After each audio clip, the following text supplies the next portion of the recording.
VRK diet తీసుకునే వాళ్ళలో అనారోగ్య సమస్యలు ఇట్టే తగ్గిపోతాయి. ఎందుకంటే దాంట్లో ఉప్పు, కారాలు, ఆయిల్స్ వేరే వాడతారు. సో, అసలు ఏంటి? అసలు నిజమైన ఉప్పు, కారాలంటే ఏంటి? వివరాలు తెలుసుకుందాం. ఈరోజు మనతో పాటు ఉన్నారు ప్రముఖ డైట్ గురువు వీరమాచినేని రామకృష్ణ గారు. సార్ నమస్తే. అమ్మా సార్, ఆరోగ్యంగా బ్రతకడం ఎలాగా, ఆహారం తీసుకుంటూ అనేది మీ కాన్సెప్ట్. అనారోగ్య సమస్యలను కూడా దూరం చేసుకోవడం ఎలాగా చెప్తూ ఉంటారు. మీ పోపుల డబ్బానే మీకు పెద్ద మెడికల్ షాపు, మీకు బయటికి వెళ్ళి మెడిసిన్స్ కొనాల్సిన పని లేదని కూడా చెప్తూ ఉంటారు. అయితే అసలు రోజు మేము తీసుకుంటూ ఉంటాము, ఈ ఉప్పు మంచిది, ఈ కారం మంచిది, అసలు ఏ చెప్తే అదే. ఏంటి ఇంత కన్ఫ్యూజన్ ఉంది? నిజంగా ఎవరైనా ఇది మిరియాల పొడి వాడాలంటే అదే వాడతాం, ఈ కారం వాడాలంటే అదే వాడతాం. అసలు దీనికి ఫుల్ స్టాప్ అంటూ లేదా? ఏది వాడితే మంచిది అసలు? వీఆర్కే డైట్లో ఎలాంటి ఉప్పు వాడతారు, ఎలాంటి కారం వాడతారు, ఎలాంటి ఆయిల్ వాడతారు? సో ఫస్ట్ ఉప్పు తీసుకుందాం. ఓకే, ఒకప్పుడు ప్రపంచం అంతా ఉప్పుని సముద్ర ఉప్పు వాడేవాళ్ళు. అంటే సముద్ర ఉప్పు దొరకని ఏరియాల వాళ్ళు రాతి నుంచి వచ్చిన ఉప్పు కానీ ఇలాంటివన్నీ వాడేవాళ్ళు. సోడియం అనేది మనకి ఎసెన్షియల్గా ఉండే అవసరమైన మినరల్, అది ఎసెన్షియల్. అది ఎప్పుడైతే బాడీలో మిస్ అయిందో మనకు నీరసం వస్తుంది. ఇప్పుడు నీకు కళ్ళుదిరి పడిపోతారు ఎండాకాలంలో ఉన్నప్పుడు. వాడికి ఏమి ఇస్తాం మనం? ఇన్స్టెంట్ రికవరీ గ్లూకోజ్, ఉప్పు ఇస్తాం. అంటే ఉప్పును అది కాంబినేషన్ కదా. ఇప్పుడు sodium chloride. So sodium chloride combination plus glucose combination ఇస్తాం. అది 100% గ్లూకోజ్ ఉంటుంది కాబట్టి. సో అంటే అది ఇన్స్టెంట్గా ఎనర్జీ వచ్చేస్తుంది. సోడియం అనేది మనిషికి చాలా అవసరమైన మినరల్ మనకి. అది లేనప్పుడు శక్తి మనం చెమట ద్వారా బాగా చెమట పట్టేవాళ్ళకి అది చెమట ద్వారా ఉప్పు పోతుంది. ఇప్పుడు చెమట సాల్ట్ ఎలా ఉంటుంది? సాల్టిష్గా ఉంటుంది. అంటే సాల్ట్ మన చర్మం ద్వారా ఆ చెమట ద్వారా విసర్జించబడుతుంది. సో దాని రీప్లేస్మెంట్ ఎలా? సో చాలా మంది చెప్తారు తెలియక సోడియం ఉప్పు అవసరలేదని చెప్తారు. చాలా తప్పది. నువ్వు సోమరిపోతావు కనుక అయితే అప్పుడు నీ కూరలో ఉప్పు సరిపోతుంది. కూరలు అంటే అది కూడా ఆర్గానిక్ కూరగాయలు ఉండుంటే. ఇప్పుడు ఆ కూరగాయలు ఆర్గానిక్ ఉప్పు లేదు. ఉప్పు లేకపోతే మనిషి సస్తారు, బ్రెయిన్ దగ్గర పిచ్చెక్కిపోతారు, హార్ట్ ఫెయిల్యూర్ అవుతుంది, ప్రతి అనర్థం జరుగుతుంది అసలు ఉప్పు వాడకపోతే. ఉప్పు ఉండాల్సిందే, ఏదో రూపాయన వెళ్తుంది, డైరెక్ట్గా ఇండైరెక్ట్గా వెళ్తుంది. సో కూరగాయలు ఉప్పు వస్తుంది అనేది కూడా అసలు అది రాదు. ఒకప్పుడు కూరగాయలు ఉండే పోషకులు లేరు, వాళ్ళు వచ్చేవారు. వీళ్ళు చెప్పేవాళ్ళు చెడు ఉద్దేశం కాదు, ఒకప్పుడు ఉన్నాయన్న దృష్టిలో చెప్తారు తప్ప ఇవాళ లేవుగా. ఒకప్పుడు వంకాయ, ఒకప్పుడు బెండకాయ వాళ్ళు ఉన్నాయా? ఒకప్పుడు ఉండే ఆ రుచులు జాంకాయ వాళ్ళు ఉందా? ఒకప్పుడు బొప్పాకాయ టేస్ట్ వాళ్ళు ఉందా? అసలు ఆ కాయ ఉందా? చూసాం మనం. నాటు లేదు కదా. వాళ్ళంతా హైబ్రిడ్ జన్యు మార్పిడి వచ్చేసినాయి. ఎలా నువ్వు ఎక్స్పెక్ట్ చేస్తూ ఉంటుందని? లేవు, ఈ ప్రాపర్టీస్ వేరు. సో ఉప్పు ఏంటి? ఒకప్పుడు మనం బస్తాల్లో దొరికిన ఉప్పు కొనేవాళ్ళు, కిలో రూపాయి ఉండేది. పచారీ కొట్లు బయట పెట్టేవాళ్ళు బస్తాల్లో. దాన్ని దొంగతనం కూడా ఎవరు చేసేవాడు కదా. ఎంత వాల్యూ కూడా తక్కువ కదా. బండి మీద తీసుకొచ్చే ఉప్పు అని అమ్మేవాళ్ళు. మనాళ్ళు మరకాల్లోనూ బస్తాల్లోనూ తీసుకునేవాళ్ళు. అది చాలా కాలం వాడేవాళ్ళు. దాన్ని కళ్ళుగా ఉంటుంది కాబట్టి, అంటే స్ఫటికంలాగా ఉంటుంది కాబట్టి దాన్ని దంచుకుని వేసుకుంటూ అన్నట్టు చేసేవాళ్ళు. ఆ ఉప్పు ఘాటు కూడా ఎక్కువ. ఆ తర్వాత సడన్గా ఓ రోజు కుంభకోణంలో భాగంగా అయోడిన్తో ఉప్పు రంగప్రవేశం చేసింది. అంతకుముందు లేని గైటర్ ఇప్పుడు కొత్తగా వచ్చింది. ఎక్కడో నార్త్ ఇండియాలో కొద్ది మందికి మాత్రమే గొంతు సంబంధించిన ఒక గైటర్ అనే వ్యాధి, అది ఎక్కడైనా ఉంటుంది. ఆ గైటర్ అనే వ్యాధి దీన్ని ఏంటర్ కారణం అంటే అయోడిన్ లోపం. అది కరెక్టే, గైటర్ వ్యాధికి అయోడిన్ లోపం కారణమే. కానీ ఏదో గైటర్ వ్యాధిని అరికట్టడం కోసం దేశంలో తినే అందరికీ అయోడిన్ ఇవ్వాలని చెప్పని, సప్లిమెంట్ ఇవ్వాలని, దానికి ఏం చేశారంటే ఉప్పులో రోజు తింటారు కదా, అందరూ ఉప్పు తింటారు కదా, ఆ ఉప్పులో కంపల్సరీ అని రాజీవ్ గాంధీ గవర్నమెంట్ టైంలో తీసుకొచ్చారు. రాజీవ్ గాంధీ గవర్నమెంట్ టైం అనుకుంటా, ఆ టైంలో తీసుకొచ్చారు. అది నిజంగా కుంభకోణాల భాగం. ఎప్పుడైతే ఆ రూపాయి ఉప్పు, 10 రూపాయల ఉప్పు వచ్చిందో మొదట ఆడవాళ్ళు ఇబ్బంది పడ్డారు. ఏంట్రా మనం కల్లుప్పు బజార్లో తినేవాళ్ళు, వీళ్ళు సడన్ గా 10 రూపాయలు ఉప్పు అన్నాడు, 10 రూపాయలు పెట్టాలా ఉప్పు కూడా అని. కానీ ఆ ఫ్రీ ఫ్లో చూసిన తర్వాత వీళ్ళకి కూడా నచ్చింది. ఇలా అంటే పిండి రవ్వబడినట్టు పడుతుంది కదా. పాత ఉప్పులేమో ఇలా వేస్తే శుద్ధంలో ఉండి ఎస్టిమేషన్ ఎక్కువ తక్కువ తెలిసేది కాదు. ఆ కేవలం ఆ పొడిగా ఉండటం, ఆ రవ్వలాగా పడిపోవటం ఒక అడ్వాంటేజ్ కారణంగా చేశారంటే ఆడవాళ్ళు కూడా ఈజీగా అట్రాక్ట్ అయ్యారు. ఇలా జల్లినే వెళ్ళిపోతుంది సింపుల్గా డబ్బాలు వేసి, ఇలా తొందరగా వెళ్ళిపోయింది. గమనించమ్మా, అప్పటి నుంచే మగాళ్ళల్లో బీపీలు విపరీతంగా పెరిగినాయి. ఎందుకంటే అది కెమికల్ ఉప్పు. ఆ ప్రాసెస్ చేయటమే కెమికల్ ప్రాసెస్తో చేస్తారు. ఈ ఇండస్ట్రియల్ వేస్ట్ నుంచి వచ్చిన దాన్ని, ఎరువుల కర్మాగారాలు వీటి నుంచి వచ్చిన వేస్ట్, లేదా ఇతర ప్రాసెస్లు రకరకాల వేస్టుల నుంచి కెమికల్స్ కలిపి చేసే ప్రాసెస్ ద్వారా వచ్చేదే ఈ కెమికల్ ఉప్పు. వీళ్ళు కెమికల్ తీసి అయోడిన్ కలిపేమని చెప్తారు. సముద్ర ఉప్పులో బ్యాన్ అంటారు. నిజానికి సముద్ర ఉప్పులో చాలా మంచి రిచ్ అయోడిన్ ఉంటుంది. 1000 ఏళ్ళ నుంచి మనం తిని బతికింది సముద్ర ఉప్పే కదా. అందులో అయోడిన్ లేకపోతే అందరికి ఎప్పుడో గైటలు రావాలి కదా. సో ఆ గాయటర్ కూడా ఎవడో ఒకటిద్దరికి ఉంటే దేశం మొత్తానికి దాన్ని రుద్దారు. అక్కడి నుంచి జరిగింది ఏంటంటే ఆ ఉప్పు కెమికల్ అవ్వటం వలన, ప్రకృతి ఇచ్చింది కాపావటం వలన అనర్థాలు ఏంటంటే ఆడాళ్ళు మగాళ్ళు ఎక్కువ అక్కడ సఫర్ అయ్యారంటే విడివిడిగా సఫర్ అయ్యారు. మగవాళ్ళకి అప్పటి నుంచి ఇంతకు ముందు లేని గతంలో లేనంత బీపీలు స్టార్ట్ అయ్యాయి. ఇదివరకు ఊరికొకడికి బీపీ ఉంటే ఊరికొకడికి ఉండేది బీపీ, ఇప్పుడు ఇంటికి ఒకటికి తయారైంది బీపీ. ఆ స్థాయిలో బీపీ ప్రబలంగా వచ్చేసింది. ఈ సాల్ట్ వచ్చినప్పటి నుంచే బీపీలు చూడటం అనేది అన్ని కూడా విపరీతంగా పెరిగినాయి.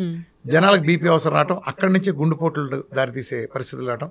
ఎందుకంటే BP and diabetes leading cause of heart disease కానీ కిడ్నీ ఫెయిల్యూర్ కానీ. ఇవాళ కిడ్నీలు పోవటానికి ప్రధాన కారణం మెయిన్ బీపీ, దాని తర్వాత లాంగ్ టర్మ్ డయాబెటిక్ నెఫ్రోపతి అంటాం కదా. అలానే హార్ట్ రావడానికి కారణం కూడా బ్లడ్ ప్రెషర్ ఎప్పుడైతే హై అవుతుందో అక్కడ మనకు గుండెపోట్లు వస్తున్నాయి. ఈ ప్లేకులు ఏర్పడి ఈ తతంగం ఇదంతా సొల్లు, దీనికి కాదు. అసలు మెయిన్ రావటం కారణం ఇన్ఫ్లమేషన్, ఫ్రీ రాడికల్స్, అలానే హై బీపీలో లేదా ఒత్తిడి, మానసిక ఒత్తిడి ఇలాంటివి దట్ లీడ్స్ టు బీపీ. ఇవాళ ఉండే వాటర్ తక్కువ కాబట్టి ఇదంతా. సో అలానే ఆడవాళ్ళ నష్టపోయింది ఏంటంటే నువ్వు కావాలంటే నువ్వే ధనలక్ష్మి, మీ అమ్మమ్మని కానీ వాళ్ళు కానీ అడుగు, నీకు పెద్దవాళ్ళు ఉంటే, అమ్మమ్మ మీ రోజుల్లో పీరియడ్స్ ఎలా వచ్చాయి మీకని అడుగు. క్యాలెండర్ మార్చుకోవాలి డేటు, వీళ్ళకి డేట్ని చూసి. వీళ్ళ డేట్ ఈ రోజుకి వస్తుందంటే ఆ రోజుకి వచ్చేయాల్సిందే అంతే. 10 మంది పిల్లలకి కని వదల పారేసేవాళ్ళు, అంటులతో కూడా కని వదల పారేసేవాళ్ళు. ఇవాళ ఎంత హంగామా చేస్తున్నారు, ఒక్క బుడతను కట్టడానికి వీళ్ళు చేసే హంగామా, దాని తర్వాత ఇచ్చే బిల్డప్ బేభత్సంగా ఉంది, మామూలు లేదు. వాళ్ళు 10 మందిని ఎట్టకన్నారు ఆ రోజుల్లో ఏం లేకుండా. టైం పీరియడ్ అంటే పీరియడే, ఇన్ని రోజులకు ఆగాలంటే ఆగిపోద్ది అంతే లెక్క. ఇవాళ ఎందుకు వచ్చింది అంటే దానికి ఇతరత్ర కారణాలు ఉన్నప్పటికీ నేను సోలో ఎట్రిబ్యూటర్గా సోలోగా నేను దాన్ని ఎట్రిబ్యూట్ చేయట్లేదు. అక్కడి నుంచే థైరాయిడ్ అనేది వాళ్ళ ఆడపిల్లల్లో 100కి 80 నుంచి 90% ఆడపిల్లలకు వచ్చేసింది. థైరాయిడ్ అంటే ఆడపిల్లలకు ప్రధానమైన జబ్బులో మారిపోయింది. ఎందుకని ఆడవాళ్ళలో థైరాయిడ్ సమస్యలు ఎందుకు వచ్చినాయి? హార్మోన్లిసిస్. మీకే కదా హార్మోన్ బతికేదంతా. ఎందుకంటే 3 రోజుల సైకిల్ ఉంటుంది మీకు. ఈ సైకిల్ నిజానికి మీకు ఒక రక్షణ, ఆడాళ్ళకి మగాళ్ళ కంటే కూడా రక్షణ. మీకు 2 రక్షణలు ఉన్నాయి. ఒకటి హార్మోన్లు చేసే 3 రోజుల పీరియడ్ ఉంటాం ఒకటి. రెండోది మీరు ట్యాప్ వాటర్, ట్యాప్ ఉంటుంది మీకు ఒకటి. ఏదన్నా మాట అంటే చాలు ట్యాప్ తిప్పుతారు, దెబ్బ రిలాక్స్ అయిపోతారు. మీరు ట్యాప్ తిప్పేది ఎందుకంటే ఒక సీన్ చేసి ఎవరైనా తిట్టించుకుని కావాలని 2 తిట్టించుకుంటే మీరు ఒక 7 పేరు చూరుకుంటారు. ఈ ట్యాప్ తిప్పేస్తారు, ఫ్రెష్ మొత్తం ట్యాప్ వాటర్ తెలిపోతే మనశ్శాంతిగా, అంటే మందు కొడితే అన్ని మర్చిపోయినట్టు మీరు ట్యాప్ తిప్పేసి ఆ తర్వాత ప్రశాంతంగా ఉంటారు. ఇలా మగాళ్ళు అట్ట మీకులాగా ట్యాప్ తిప్పలేరు కాబట్టి ఇవన్నీ దాసుకుని కుళ్ళిపోయి గుండె దెబ్బలు తీసుకుంటాం మా సన్నాసులు అంతా. అది. సో ఇది స్ట్రోక్స్ రావడానికి ఒక కారణం. ఎప్పుడైతే నువ్వు తినే ఆహారం ఒక 100 అనుకో, 100లో ఒక 30 నీకు ఫ్యాట్ ఉందనుకో, ఇప్పుడు ఫ్యాట్ని తీసేసా, ఆ గ్యాప్ని దేంతో ఫిల్ చేయాలి? నువ్వు దేంతో ఫిల్ చేయాలి? అప్పుడే ఫుడ్ మార్కెట్ రంగప్రవేశం చేసింది. చక్కగా హై గ్లైసమిక్ ఇండెక్స్ ఉండే కార్బోహైడ్రేట్లు తీసుకుంది. రిఫైన్డ్ హైలీ రిఫైన్డ్ కార్బోహైడ్రేట్స్ని, ఆ స్వీట్ డ్రింక్స్ని, కోలాస్ని, ఇవన్నీ చూడు. ఒకప్పుడు నిమ్మకాయ నీళ్ళు, నిమ్మకాయ సోడాలు తాగే మనం కోలాస్ వచ్చిన తర్వాత కూల్ డ్రింక్స్ రంగప్రవేశం చేసినాయి. అలానే ప్రతిది ఫుడ్, ప్యాకెట్ ఫుడ్లు వచ్చేసినాయి. ప్రకృతి ఇచ్చిన మనకి ఆ రోజుల్లో స్వీట్లు అంటే బెల్లం జిలేబీ, మిఠాయి, బూందీ వండ, ఈ టైప్ ఉండే కల్చర్ నుంచి, అంటే ఇంట్లో చేసుకున్న హోమ్ మేడ్ అరిసెలు దగ్గర నుంచి, సున్నుండలు, పప్పు ఉండలు దగ్గర నుంచి కన్వర్ట్ చేసి ఇవాళ సంవత్సరం క్రితం కోసిన బంగాళాదుంపల్ని శవాలు నిల్వ ఉంచారు, కెమికల్ ప్రాసెస్లో నిల్వ ఉంచి దానికి అజినమోటో కలిపిన ఈ టేస్టింగ్ సాల్ట్లు, అజినమోటో లాంటి క్యాన్సర్ తెచ్చిపెట్టే కాలకోట విషయాలను అందరూ కలిపారు. వీటికి పబ్లిసిటీ చేశారు. నెయ్యి అనిపించి ఆ ప్లేస్లో చెత్త కార్బోహైడ్రేట్లు నింపారు. జనాలు అప్పుడు రోగాలు రావటం బిగినాయి. అది చాలా. అప్పుడు ఈడు ఉప్పు వేసుకుంటే సముద్రం, అంటే నేచర్ నుంచి మనిషిని దూరం చేస్తే ఆడు జబ్బులు దగ్గర అవుతాడు, వాళ్ళ మందుల వాల్యూస్ ఏలు పెరుగుతాయి. సో ఆ ప్రయత్నంలో భాగంగా ఉప్పుని సహజంగా వాడే ఉప్పును దూరం చేశారు ప్రకృతి ఇచ్చిందని. ప్రకృతి ఇచ్చిన సముద్రపు నీళ్ళని మడులు గట్టి ఎండలో పెట్టి, సూర్యుడనే ఎండనే దేవుడు దాన్ని ఎండబెట్టి మల్లాలన్నీ విసర్జించి చక్కగా ఒక స్ఫటికం లాగిస్తే ఆ స్ఫటికం నేచర్లో అద్భుతంగా పనిచేస్తుంది. ఇప్పుడు కొన్నిటి రెసిస్టెన్స్ కూడా తీసుకొస్తుంది. కొంతమంది తెలియకంటారు జబ్బుకు దూరం ఉందామని. మీరు ఎప్పుడైతే జబ్బులకి చిన్నప్పటి నుంచి భయపడి దూరంగా ఉంటారో ప్రతి జబ్బు మీ మీద పడుతుంది. ఎందుకని? మన అడ్డమైన తిరుగులు తిన్నా ఇంకోటి తెచ్చుకున్న దాంతో ఏమవుతుందంటే ఒక సహజమైన ఇమ్యూనిటీ వస్తుంది. ఆ ఇమ్యూనిటీ రేపొద్దున ఒక పెద్ద జబ్బు వచ్చినప్పుడు ఈ యాంటీబాడీస్ మనం కాపాడతాయి. ఇమ్యూనిటీ అనేది మెమరీలో ఉంటాయి, టీ సెల్ మెమరీలో, బి సెల్ మెమరీలో. ఆ ఉండే ఏం చేస్తాయంటే మనం రేపు అవసరమైనప్పుడు బయటకు వచ్చి కాపాడతాయి. అసలు జబ్బులు రాను, నువ్వు జబ్బులే రాకుండా ఉంటే నీకు అది ఉండదు. ఒకప్పుడు మిసెల్స్ అనే ఒక వ్యాధి పిల్లల్లో వచ్చినప్పుడు విదేశాల్లో ఏం చేసేవాళ్ళు అంటే, ఇప్పుడు పిల్లడి స్కూల్లో వచ్చింది అనుకో, ఆ పిల్లడి తాలూకు మిగతా పేరెంట్స్ ఉంటారు కదా, మీ అబ్బాయిని మా ఇంటికి పంపించండి అని వాళ్ళ అబ్బాయితో పక్కన పడుకోబెట్టేవాడు. అంటే ఒకరోజు గడపడానికి అనమాట. ఆడికి జబ్బు వచ్చిందంటే ఆడు తగ్గే వరకు ఆడు ఫ్రెండ్స్ ఇళ్ళకి రౌండ్ వేస్తాడు, లేదా మిగిలిన పిల్లలందరూ గదులు పెట్టి ఆడుకోమంటారు వాడితో. అప్పుడు ఏమవుతుందంటే వాళ్ళకి ఆ జబ్బు వస్తే దాని తాలూకు ఇమ్యూనిటీ డెవలప్ అయితే లేటర్ స్టేజ్లో అది ఉపయోగపడుతుంది. ఇది దాని ఉద్దేశం. అలా అంటే అది తప్పు ఒప్పారు కదా. కరోనా టైంలో కూడా అమెరికాలో కొంతమంది అలా చేశారు. గ్రూప్గా మనం కరోనా తెచ్చేసుకుంటే రాదని. ఇప్పుడు ఇక్కడ ఇదే గదిలో 10 మంది ఉన్నాం ఉదాహరణ చెప్తాను. నీకు ముందు వచ్చింది, నీకు వచ్చిన లాస్ట్లో నాకు అంటించావు, నాకు వచ్చిన లాస్ట్లో తనకు అంటించాను అనుకో. ఇలా నేను 10 మందికి అంటించే టైంకి 11వ నీకు కూడా మళ్ళీ వస్తుంది. నీ పీరియడ్ అయిపోతుంది, అది ఉండే రెసిస్టెన్స్ పీరియడ్ పోయి సెకండ్ టైం కూడా నీకు వస్తుంది. అలా కాకుండా 10 సార్లు మనకి ఈ 10 మందే ఉంటాం అనుకున్నప్పుడు 10 మంది ఒకేసారి అంటించేసుకున్నాం అనుకో, 10 మందికి ఒకసారి వచ్చి ఒకసారి పోయింది అనుకో, ఇంకా అంటించడానికి తిరిగేది ఉండదుగా, తిరిగే చచ్చిపోతుందిగా. ఇది టెక్నిక్. ఇలా చేశారు అమెరికాలో చాలా కాలనీస్ అసలు వ్యాక్సిన్ లేకుండా కరోనా సమావేశాలను పెట్టి యూరోప్లో అట్లా కూడా చేశారు. తమాషా ఏంటంటే వాళ్ళు సక్సెస్ అయ్యారు. తమాషా ఏంటో లాజిక్ అర్థమైంది నీకు? లాజిక్ అర్థమైందా? ఇప్పుడు ఈ రూమ్లో 10 మంది ఉంటే 10 మందికి ఎట్ ఏ టైం ఒకే రోజు కరోనా వచ్చింది అనుకో, 10 మంది ఇబ్బంది పడతారు ఒకేసారి. ఆ 10 మంది కూడా ఒకసారి ఉంటారు, 10 మంది ఒకసారి తగ్గించేసుకుంటారు. మళ్ళీ అంటించడానికి 10 మంది గ్రూపులు ఎవరికి లేదు. అలా కాకుండా సీరియల్ వచ్చిందంటే ఫస్ట్ ఎపిసోడ్లో నీకు తగ్గుతుంది, రెండో ఎపిసోడ్ నువ్వు ఎక్స్ కంటిస్తావు, ఈడు 10కి వచ్చేటప్పుడు 9కి వచ్చేటప్పుడు నువ్వు అప్పటికి తగ్గా 4 నెలలు అయి ఉంటుంది. ఈ 10 కూడా మళ్ళీ నీకు అంటిస్తాడు. అర్థమైంది? ఇది తిరుగుతూనే ఉంటుంది క్యాసెట్గా. ఏ సైడ్ బి సైడ్ క్యాసెట్లు తిరుగుతూ ఉంటాయి, రిపీట్ మోడ్లో తిరుగుతాయి. అర్థమైంది? అంటే అది వేరే కాన్సెప్ట్లే, ఇది నేను సమర్థిస్తున్నాను కాదు, జరుగుతున్న ఫ్యాక్ట్ చెప్తున్నాను. సో అది కరెక్టా కాదనేది డిబేటబుల్ మ్యాటర్. అది నేను దాంట్లో ప్రస్తుతానికి వెళ్ళలేదు. దాంట్లో ఉండే ప్రాస్ కాన్స్ ఉన్నాయి, రెండో ఉన్నాయి. సో ఇది అట్లా ఉప్పు ఎప్పుడైతే వీళ్ళు తింటున్నారన్నారు దూరం చేశారు. నిజానికి గాయటరు ఎంతమంది ఉంది ఇప్పుడు ఈ భారతదేశ జనాభా? ఇవాళ 130 కోట్లు అనుకో, ఆ రోజున 30-40 కోట్లు ఉండుంటారు, నాకు కరెక్ట్ గుర్తులేదు. 40 కోట్లు 50 కోట్లు ఉండుంటారు. 40-50 కోట్ల మందిలో ఎంతమంది గాయటరు ఉంటే ఇలా 7 రోజులు నొప్పించారు? వేల మంది లెక్క పెట్టి కొన్ని 100 మందికి ఉంటే వాళ్ళు దేశం మొత్తానికి ఎందుకు రుద్దారు? నువ్వు ఆలోచించావు ఎప్పుడైనా? ఆలోచించావా? 2 రకాలు హెల్ప్ చేయడానికి. ఒకటి ఇండస్ట్రీస్ వదిలేసే వ్యర్థం. ఆ రోజుల్లో ఎరువులు తయారు చేసినప్పుడు విపరీతమైన ఇండస్ట్రియల్ సాల్ట్ కెమికల్ వచ్చేది. దీన్ని డిస్పోజ్ చేయడానికి సముద్రం దాకా తీసుకెళ్ళి గుజరాత్ కంపెనీలని సముద్రం దాకా డంపింగ్ చేయాల్సి వచ్చేది, చాలా ఖర్చు ఉండేది. సో ఆ లాబింగ్ బలంగా పనిచేస్తుంది. ఇప్పుడు డంప్ చేసేదాన్ని ప్యాకెట్లు పెట్టి వేరే ప్రాసెస్, వేరే అంటే అది యాజిటేజ్ ఇవ్వట్లేదు, వేరే కెమికల్ ప్లాంట్లు పెట్టి కెమికల్తో చేయటం ఏంటి అసలు? సాల్ట్ని నాన్ సెన్స్ గాళ్ళు. కాకపోతే నేచర్ ఎక్కడ ఉందా అంటూ, నేచర్లో అన్నీ ఉంటాయి.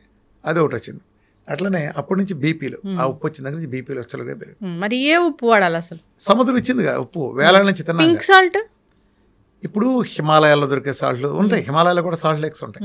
అలానే కొన్ని సముద్రాలు ఉండే సాల్ట్లు కానీ, మన మంచు ప్రదేశాల్లో కూడా ఇప్పుడు నువ్వు గ్లేసియర్స్ ఉంటాయి చూసావు హీట్గా, నువ్వు యాక్చువల్ గ్రీస్లాండ్ వెళ్తే ఎక్కడ చూసిన హాట్ స్ప్రింగ్స్ ఉంటాయి, అక్కడ పక్కన మంచు కొండలు ఉంటాయి, దాంట్లో వేడి నీళ్ళు 30 డిగ్రీలు 40 డిగ్రీలు వేడి నీళ్ళు గ్లేసియర్స్ ఉంటాయి. అక్కడెక్కడ ఆ వాటర్ వచ్చే దగ్గర స్నానాలు చేస్తూ ఉంటారు, చొక్కాలు లేకుండా బట్టలు తీసుకుని. అంటే ఏంటి, ప్రకృతిలో 2 ఉంటాయి, లేవని కాదు. ఇప్పుడు ఇక్కడ మార్కెట్లో దొరికేదంతా అంటే రకరకాల ఉప్పులు ఉన్నాయి. ఎక్కువ దొరికేది మన ఆఫ్ఘనిస్తాన్లో దొరికే, ఇప్పుడు ఈ రాతి ఉప్పు అది అంటారు కదా, కొండల్లో ఉండేది. ఇది అంత కరెక్ట్ కాదు. నేచరు చెట్లు నుంచి వచ్చిన లవణాలని అట్లా ఫామ్ అయ్యేదాన్ని ఉప్పు తయారు చేసే దానికంటే, ఆ ఉప్పు కంటే సముద్రం రిచెస్ట్ సోర్స్ ఆఫ్ ఫుడ్ కదా. పైగా ఇట్స్ వ్యాస్ట్ అండ్ హ్యూజ్. భూమిని ఎన్నిట్లైనా దానిలో కలిపేసుకోగలిగినంత. Earth is made up of water కదా. అదే భూమిని మడతెట్టి ఎన్నిసార్లు పెట్టచ్చు దాంట్లో, సముద్రంలో మడతపెట్టి భూమి మొత్తాన్ని అన్ని కొండలు అన్ని కలిపి దెబ్బ దాంట్లో బాత్రూంలో దోసేయచ్చు, సముద్రం యొక్క బాత్రూంలో దోసేస్తుంది. అయితే సీ సాల్ట్ అంటే అంత ఉంది. దీన్ని వాళ్ళు పొల్యూట్ చేశారనుకుంటే పొల్యూట్ చేయలేరు సముద్రాన్ని. ఒక నదినైనా పొల్యూట్ చేయగలరు కానీ పెద్ద స్థాయిని. అంత పెద్ద సీని నువ్వు వేసే భూమిని కలిపితేనే నీకు అందులో పొల్యూట్ అవ్వదు. పొల్యూట్ అనేది దాన్ని రికవర్ చేసుకునే శక్తి దానికి ఉంది. కొన్ని ఏరియాల్లో కొంత లిమిటెడ్ ప్రాంతాన్ని వాళ్ళు చేయగలగచ్చు కెమికల్స్ దాంతో. అంత పెద్ద సముద్రాన్ని వాళ్ళు ఎక్కడ చేస్తారు? చేయలేరు కదా. సో సీ సాల్ట్ అనేది అద్భుతమైంది. ప్లస్ సన్ అనేది అంత ఫిల్టర్ చేసి వచ్చిన సహజమైంది సీ సాల్ట్. ఇది వచ్చిన దగ్గర మీకు అన్నీ తగ్గుతాయి. నా డైట్లో నేను మొట్టమొదటి ఏం చెప్పాను అది మీకు తెలుసు కదా. ప్రజలందరినీ రిక్వెస్ట్ చేస్తే కూడా నేను సీ సాల్ట్ వాడుకోండి, పాతరం సీ సాల్ట్ వాడుకోండి. అయితే కారం గురించి కూడా మీరైతే అసలు మిరపకాయలతో వచ్చే కారం అసలు వాడకూడదు చెప్తూ ఉంటారు. అదే అన్ని రోగాలకు మూల కారణం అని చెప్తూ, సమస్త రోగాలకు మూల కారణం. ఒకప్పుడు అసలు కారం అంటే ఏంటి, ఎక్కడి నుంచి వస్తుంది? ఎండుమిరపకాయలని దంచితే కారం వస్తుంది. ఎండుమిరపకాయలు ఎక్కడి నుంచి వస్తాయి? పండు మిరపకాయలు ఎండబెడితే ఎండుమిరపకాయలు వస్తాయి. పండు మిరపకాయలు ఎక్కడి నుంచి వస్తాయి? పచ్చిమిరపకాయలు ముదిరితే పండు మిరపకాయలు. అది ఎక్కడి నుంచి వస్తాయి? పచ్చిమిరపకాయ తోటల నుంచి వస్తాయి. ఓకే, ఎలా ఒక పింద ఇంత పువ్వు నుంచి పిందగా పరిణతి చెందిన సందర్భంలోంచి పురుగు మందులు కొట్టడం స్టార్ట్ చేస్తారు. ఫుల్ కొడతారు అసలు. అంటే ఎంత అంటే స్నానం చేసినట్టు కొడతారు. లేరుగా మామూలుగా ఏదో చిన్నగా ఇలా తుంపర్లు పడవు, స్నానం జరుగుతుంది అక్కడ. సో ఈ పింద మీద ఎంత పురుగు మందు పడుతుంది, ఇలా కింద పడిపోతుంది, డ్రాప్ కింద పడిపోతుంది. ఈ డ్రాప్ కింద పడిన తర్వాత పైన కొంచెం హాఫ్ డ్రాప్ ఇక్కడ ఉండిపోతుంది, ఎందుకంటే దీని ఓపిక లేక. ఇది ఎక్కడంత చెట్టు గాలిలో ఉంటుంది కదా, ఇక్కడ ఆవిరైపోతుంది. 2 రోజుల్లో మళ్ళీ కొడతాం, కొంచెం పెద్ద అవుతుంది. మళ్ళీ ఇక్కడ హాఫ్ డ్రాప్ మిగిలిపోతుంది. అంటే పోయిందంతా పోగా బలం లేక ఒక హాఫ్ డ్రాప్ మిగిలిపోతుంది కదా, పైన ఉండే తడంతా ఈ కాయ చుట్టూతో ఈ లేయర్ అలా ఉండిపోతుంది. దాని మీద ఇంకో లేయరు అట్లా 2 రాష్ట్రాల్లో 37 లేయర్లు కొడితే కానీ, కనీసం 37 నుంచి 40 లేయర్లు కొడితే కానీ ఒక పచ్చిమిరకాయ పెద్దదే పొడిమిరకాయ అవ్వదు. 37 సార్లు పురుగు మందు లేరుగా ఆరిపోయిన మిరపకాయల్ని ఒకప్పుడు ఎండటం అనే ప్రాసెస్ ఉండేది. పెద్ద కల్లంలాగా పోసి దాంట్లో ఎండబెట్టేవాళ్ళు. ఇప్పుడు ఎండు ప్రాసెస్ పోయింది, ఎత్తేసాం ఎండు ప్రాసెస్. అందుకే చూసావా, ఇప్పుడు ఆడాళ్ళు నువ్వు వంట చేస్తావు ఇంటి దగ్గర. ఒకప్పుడు చాలా కాలం క్రితం ఎండుమిరపకాయ అంటే ఇలా తీసి తాలింపులు వేసేవాడు ఆడాళ్ళు. ఇలా ఇరిస్తే ఇరిగిపోయేది, ఏది తాటాకి ఇరిగినట్టు ఇరిగిపోయి ముక్కలు అయిపోయేది. అలానే మనం ఎండుమిరపకాయల డబ్బా చూస్తే అడుగున ఇరిగిపోయిన మొక్కల ఫ్రిక్షన్, ఆ రాపిడికి ఇరిగిపోయిన మొక్కలు కింద చాలా అడుగును కనిపించాయి, కాయలే కాకుండా. ఇలా కొడితే ఇరిగిపోయేది. అంటే ఎండటంలో ఉండే ఇది సహజంగా. ఇప్పుడు ఏం చేశారు, ఇప్పుడు చూడు ఇలా నువ్వు పిండు ఇలా సాగిపోతుంది, చూసావా? నువ్వు పచ్చిమిరపకాయ ఇరుదు, నీ వల్ల వద్దా, కట్ చేయాలి, లేకపోతే బలంతా నా చాకు పెట్టి కట్ చేసి ఏటి చేయాలి. ఎండుమిరపకాయలకి ఎందుకరమ్మా, అసలు ఉడిలిపోతున్నాయి ఏంటి, ఇరగాల్సిన చోట సాగుతున్నాయి ఏంటి, ఏదో వచ్చింది కర్మ, ఎండు అనే ప్రాసెస్ ఎత్తేసాం. ఎప్పుడైతే టైం లేదు, బిజీ షెడ్యూల్, అన్ని ప్రాసెస్లు కట్ చేస్తాం. అటు నుంచి ఎండటంలో అద్భుతాలు జరుగుతాయి, దాంట్లో ఉండే మలినాలు పోతాయి, అన్నీ చాలా జరుగుతాయి. ఎండు అనేది లేదు కదా, లేకపోతే ఇప్పుడు డైరెక్ట్ వెళ్ళిపోయింది, గోడౌన్కి వెళ్ళింది. ఆ గోడౌన్ పిల్లులు ఎలుకలు వాటి కోసం ఇవన్నీ రకరకాల వాటి కాపరాలు 1, 2 మొత్తం దాంట్లోనే. అందులో నానో ముక్కు అక్కడి నుంచి హోల్సేల్ మార్కెట్కి వెళ్తాయి. నువ్వు మీ ఆయన హోల్సేల్ మార్కెట్ పంపించి ఆ ఎండుమిరపకాయలు కొనిపించి, ఏదో ఆ పురుగు మందులు 37 లేయర్లతో నాన్న ఆ ముక్కిపోయిన ఎండుమిరపకాయలు తెప్పించి దాన్ని నీళ్ళ ఎండుమిరపకాయల బ్రహ్మతో నువ్వు కారం మిల్లు పంపించి మీ ఆయన కళ్ళు ఇలా పెట్టుకుని దగ్గర కూర్చొని చూసినంత మాత్రాన అది ఒరిజినల్ కారం అవుతుంది ఎలా అనుకున్నావు? 37 లేయర్లు కారం ఎక్కడ పురుగు మందులు ఎక్కడి నుంచి పోతాయి? అందుకే బ్యాన్, కారం తీసిపారేయండి. మీరు బాగుపడాలి, మీ పిల్లల ఆరోగ్యాలు బాగుపడాలంటే కారాన్ని ఎత్తి అవతల పారేయండి. ఇప్పుడు నీ పిల్లడికి నువ్వు 3 పూటలు ఏం పెడుతున్నావు ప్రేమతో? 37 లేయర్లు కొట్టిన పురుగు మందుల కారాన్ని పెడుతున్నావు. నువ్వు వేసిన 3 సార్లు కారం వేస్తావుగా, 3 పూటలు వేస్తావు కదా. నీవు మీ ఆయన పెట్టేదైతే, నువ్వు తినేదైతే, మీ అమ్మ నాన్నకు మీ అత్తమ్మకు పెట్టేది అదే. 3 పూటలు వేసిన కాలపూట విషయాన్ని తీసుకొస్తే ఏం జరుగుతుంది? ఇదే జరుగుతుంది. అందుకే నేను నా డైట్లో కారం బ్యాన్, లైఫ్ లాంగ్ బ్యాన్. నేను కారాన్ని వద్దంటలా. ఒకవేళ నువ్వు అనొచ్చు, నేను ఆర్గానిక్ వేసానండి, నాకు ఎకరం పొలం ఉంది, నేను ఆర్గానిక్ వేసుకున్నా. ఎందుకు పనిలేదు అది, అర్థమైందా? నీ ఎకరం పొలంలో నువ్వు ఆర్గానిక్ వేస్తే నీ చుట్టుపక్కల నీ జిల్లాలు మొత్తం టోటల్ పురుగు మందులు పడతాయంటే నీది వాళ్ళకంటే నీకే ఎక్కువ ఉంటుంది. వాళ్ళ భూమి నీది కాదు, గాలి నీది కాదు, ఆ స్థలం తాలూకు హద్దులే నీ. అడుగుండే భూగర్భ జలాలు ఏమైనా వాటా వేసుకుంటున్నావా? నీ ఏమైనా రూల్ ఉందా? పైనుంచే గాలి, ప్రయాణించే గాలి నీకు పక్క చేయలేక నీకు వచ్చేదంతా. నీకు ఆర్గానిక్ ఎలా అవుతావు? ఆర్గానిక్ అనే మాట అబద్ధం. ఆర్గానిక్ చేయాలంటే డిస్ట్రిక్ట్ యాజ్ ఎ హోల్ చేయాలి, లేదా ఒక హిల్లీ ఏరియా లాగా ఉత్తరాఖండ్ లేకపోతే మరి హిమాచల్ ప్రదేశ్ లాంటి చేసే చోట ఆర్గానిక్ ఉంటుంది. మరి కారం అవసరం లేదా? ఒకవేళ కారం కావాలంటే నువ్వు ఇంట్లో చెట్లు పెంచుకో. నీ డాబా ఉంటే నీ డాబా మీద పచ్చిమిరకాయ చెట్లకి కుండీలు పెట్టుకో చక్కగా. ఇది చాలా సింపుల్ పద్ధతి నేను చెప్పేది, చాలా సింపుల్. ఒక కుటుంబానికి కావాల్సింది పచ్చిమిరకాయ నారు అమ్ముతారు, మంచిది కొనుక్కోండి. నువ్వు చేసుకోవచ్చు. చిన్న ఇది పెట్టు, ఇంత కుండి, పెద్ద ఖరీదైన కుండి కూడా అసలు, దాని పెద్ద మొదలు కూడా అసలు ఇంత పెట్టు. కొద్దిగా పేడరు లాంటివో మేకరు లాంటివో ఇస్తారు న్యాచురల్గా. ఆ మట్టి వేసుకో, దానికి చక్కగా వేసేస్తారు కుండీని. పచ్చిమిరకాయ చెట్లు అందులో పెట్టు. అప్పుడప్పుడు కొద్దిగా నీళ్లు పోస్తూ ఉండు, చెట్లు పెద్దవి అవుతాయి, బాగా పెద్దవి అవుతాయి. నువ్వు ఎరువేసిన దాన్ని బట్టి. రోజు నువ్వు కూరగాయలు కట్ చేస్తావు కదా, కోడిగుడ్డు ఆమ్లెట్ పెట్టినప్పుడు లేకపోతే డొల్లలు ఉంటాయి కదా, అవన్నీ కలెక్ట్ చేయి. అవన్నీ దాంట్లో మంచి కాల్షియం. ఆ కూరగాయలు చాలు. ఆ కూరలన్నీ, ఆకుకూరలు కట్ చేస్తావు కదా, దుంపల పీలింగ్లు అన్నీ చేస్తావు కదా, ఇవన్నీ తీసి దాని కిందకి చెట్లకి ఎరువుగా వేస్తూ ఉండు. అప్పుడప్పుడు కొద్దిగా నీళ్ళు పోయి, ఒక గ్లాస్తో తీసుకుని నీళ్ళు పోయి చాలు. పోస్తే చెట్టు చక్కగా పెద్ద అవుతుంది. పచ్చిమిరకాయలు పెద్దవి, పండు మిరకాయల దగ్గర వెయిట్ చేయి, పండు మిరకాయలు కోసుకో, నువ్వే ఎండలో పెట్టుకో, దాన్ని కారం మిల్లు తీసుకెళ్ళి ఆడించుకో. నువ్వు పీకల దాకా తిను, అది ఔషధం. అంతే. ఇది రోగం, అర్థమైందా? అది ఔషధం ఇంట్లో చేసుకుంది, ఇది రోగం. నువ్వు కారం తినద్దని నేను చెప్పట్లా. కారం ఇలాంటిది తినద్దని చెప్తాం. ఎస్ అర్థమైందా? ఎస్ సో ఇది పరిష్కారం. సో కారం బదులు మేము ఇవన్నీ పండించుకోవాలంటే ఏంటంటే ఆల్టర్నేటివ్ ఏంటంటే పెప్పర్లో కూడా ఇప్పుడు బొప్పాయి గింజలు కలిపి కల్తీ వస్తుంది. కాదేది కథ కనహరం కవిత కనహరం అని కాదేది ఒక కల్తీ కవి కనహరం. అన్నాడు. కాదేది కల్తీ కనహరం అనేది నీటి సామెత. అలానే మీరు మిరియాలలో కూడా కల్తీ వచ్చేస్తుంది, బొప్పాయి గింజలు కలుపుతున్నారు. కాబట్టి తోక మిరియాలని ఉంటాయి, తోకలాగా చిన్నది ఉంటాయి. ఆ మిరియాలు వాడుకుంటే మీకు ఆ కల్తీ అనేది మీకు జర తెలిసిపోతుంది. తోక మిరియాలని నువ్వు అడిగినప్పుడు వాడు మా బొప్పాయి గింజలు ఊరిని లేపేసి ఆడాలు కొంచెం బుర్ర పెడితే అన్నీ జరుగుతాయి. ఓకే, అదా మిరియాలు తెచ్చుకోండి, మిరియాల పౌడర్ వేసుకోండి. మిరియాల్లో ఉండే ఎంత అద్భుతమైంది ఆ పెప్పరిన్ అనే ఇది కూడా ఫైటోకెమికల్ కూడా మన ఆరోగ్యాలు మెరుగుపరచడంలో లంగ్ సంబంధించి కానీ అది మైక్రోబయల్ యాంటీ మైక్రోబయల్ అది బెస్ట్గా ముఖ్యంగా శ్వాసకోశాలకు సంబంధించి అద్భుతంగా పనిచేస్తుంది.